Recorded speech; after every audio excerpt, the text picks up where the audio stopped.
வணக்கம். இன்னைக்கு கருணை கிழங்கு மசியல் எப்படி செய்கிறதுன்னு பார்க்கலாம்.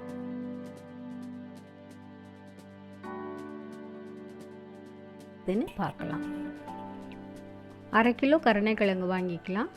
இது ஒரு 4-5 நாள் காய விட்டுட்டு அப்புறமா நம்ம செஞ்சோன்னா நல்லது. அதனால் வாங்கிட்டு 4-5 நாளோ இல்லை ஒரு வாரம் கூட கழித்து செய்யலாம்.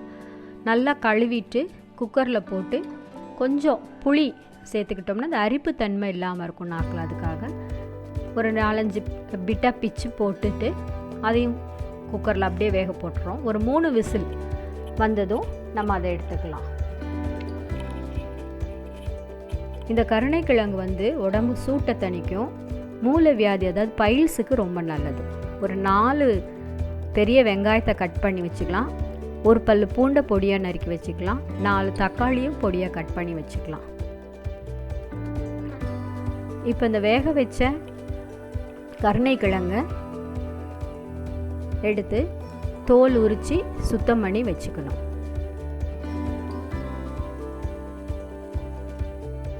அதை நம்ம ஒன்றும் பாதியமாக மசிச்சு வச்சுக்கணும். ரொம்ப பேஸ்ட்டாக வச்சுக்கக்கூடாது. வெந்தயம், மஞ்சள் தூள், மிளகாய்த்தூள், மல்லித்தூள் எல்லாம் ஒரு ஸ்பூன் எடுத்து வச்சுக்கிறோம். இப்போ அடுப்பில் சட்டி காஞ்சதும் கொஞ்சம் வெந்தயத்தை போட்டு தாளிச்சிட்டு கருவேப்பிலையும் சேர்த்துட்டு பூண்டு போட்டு அது ஒரு வதங்கினதும் வெங்காயமும் கட் பண்ணி வச்சுருக்கதை போட்டு நல்லா ஃப்ரை பண்ணணும். இது பொன்னிறமாக வதங்கின உடனே தக்காளியை சேர்த்துக்கிறோம். அதோட மஞ்சள் தூள், சிறிதளவு உப்பு சேர்த்து நல்லா வதக்கணும். தக்காளி வதங்கினதும் அதோட மிளகாய்த்தூள், மல்லித்தூள் சேர்த்து நம்ம மசிச்சு வச்சுருக்கிற கருணை கிழங்கையும் அதோட சேர்த்து நல்லா கிண்டி கொஞ்சம் நேரம் வேகிறதுக்கு கொஞ்சம் தண்ணி ஊற்றி மூடி வச்சிடணும்.